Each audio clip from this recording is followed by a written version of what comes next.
Hello friends, मेरे channel में आपका स्वागत है। मैं हूं आपकी रश्मि। और कल है, सॉरी, आज है। क्योंकि मैं एक दिन पहले वीडियो बना रही हूं, तो कल है, मतलब आज है चंद्र घंटा का मात का तीसरा रूप। तो तीसरा रूप है, तो उसमें आपको क्या करना है कि मैं आपकी पूरी पूजा विधि और कैसे कपड़े क्या पहनना है और कौन सा भोग लगाना है, ये सारी चीज़ें मैं आज आपको बताऊंगी। तो चलते हैं फिर अगले, मतलब आगे की प्रक्रिया। तो ये है कि आप सुबह, बढ़िया सुबह उठिए और स्नान करिए, फिर साफ़ सुथरे कपड़े पहनिए। उसके बाद आप भगवान के पास आ जाएं और माँ चंद्र घंटा की फ़ोटो हो या मूर्ति हो, कुछ भी हो, उसे आप ले लीजिए, है ना।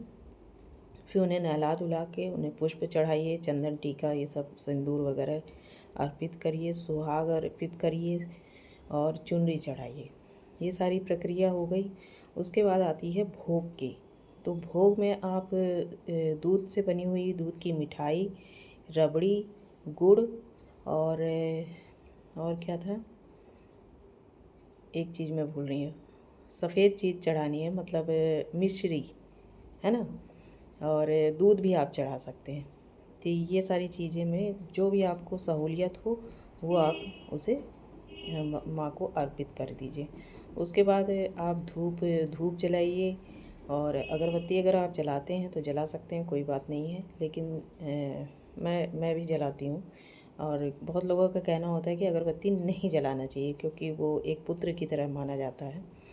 तो ठीक है, आप नहीं जलाइए, कोई बात नहीं है। तो आप दिया जलाइए, घी का दिया जलाइए। घी का दिया बहुत ज़रूरी है। और उसके बाद आप दुर्गा चालीसा का पाठ करिए, और जो 108 माता जी के नाम होते हैं उसे जप करिए। और नहीं हो पाता कि आपको बहुत जल्दी है, तो आप एक काम करिए, 32 माता जी के नाम जो होते हैं उसे भी आप जप कर सकते हैं। तो ये सब करने के बाद आप आरती करिए, प्रसाद बांटिए सभी को घर में। और अगर आप व्रत हैं तो ठीक है, नहीं है तो आप खाना खा सकते हैं, कोई दिक्कत नहीं है। क्योंकि मैंने ऐसा ही व्रत करा था, पहला और आखिरी। तो मैंने ये सारी चीज़ें, प्रक्रिया मैं रोज़ करती हूँ। और रोज़ सुबह उठ के मैं स्नान करके अपना माता जी की पूजा पाठ कर रही हूँ उस समय। पहले ऐसा नहीं कि मैं करती नहीं थी, करती थी, लेकिन भगवान के पास बैठ के, मंदिर में बैठ के मैं नहीं करती थी, ऐसे ही घर में ही कर लेती थी। लेकिन अभी मैं मंदिर में बैठ के ही पूजा करती हूँ।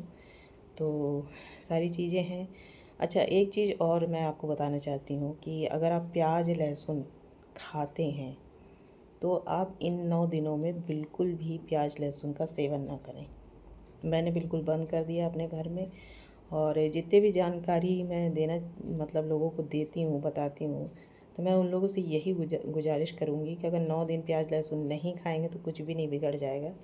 हाँ, थोड़ा सा सब्ज़ी बनाने का तरीका होता है, क्योंकि बिना प्याज के थोड़ा सा सब्ज़ी डिफ़िकल्ट हो जाती है बनाने में। तो इसलिए मैं फिर भी मैं कोशिश कर लेती हूँ मैं बनाऊँ। इधर मैं अपना चावल चढ़ा रखी हूँ, आप देख सकते हैं मेरा चावल बन गया है। और ज़्यादा कैमरा नीचे करूँगी तो दिक्कत हो जाएगी।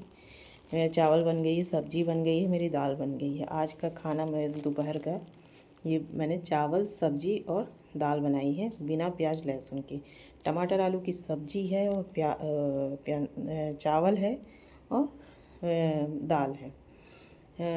रोटी मम्मी के लिए मैंने 2 बना दी थी, क्योंकि मम्मी को रोटी लगती है। मैं रोटी नहीं खाती हूँ, तो मैं मैं रात में ही रोटी खाती हूँ, मुझे रात को ही ठीक लगता है। तो यही सारी चीज़ें हैं जो आपको मैं बताना चाहती हूँ। अगले वीडियो में मैं आपको चौथी माता के बारे में बताऊँगी, और उनके क्या क्या परहेज़ हैं, क्या क्या कपड़े। अच्छा हाँ, कपड़े के बारे में तो बताई नहीं मैं। अच्छा, आप उस दिन कपड़ों को ग्रे कलर का, तीसरे दिन में ग्रे कलर के कपड़े पहने।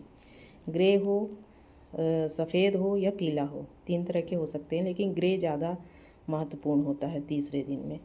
तो आप कोशिश करिए कि ग्रे कलर के कपड़े पहनिए। आप, ऐसा नहीं है कि कुछ भी आप, अब आपके पास सूट नहीं है तो क्या पहने, साड़ी भी पहन सकते हैं, सूट भी पहन सकते हैं। मैं तो गाउन पहन के ही पूजा वूजा करती हूँ, क्योंकि मैं घर में रहती हूँ तो मैं गाउन ही पहनती हूँ।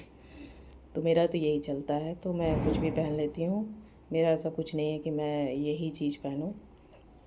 तो मिलते हैं फिर अगले ब्लॉग में, और उसके बारे में फिर चौथे माता जी के बारे में अगले ब्लॉग में बताऊंगी, और सारी जानकारी दूंगी आपको, एक एक पूरी जानकारी आपको डिटेल में मैं दूंगी। तो मिलते हैं फ्रेंड अगले ब्लॉग में। बाय।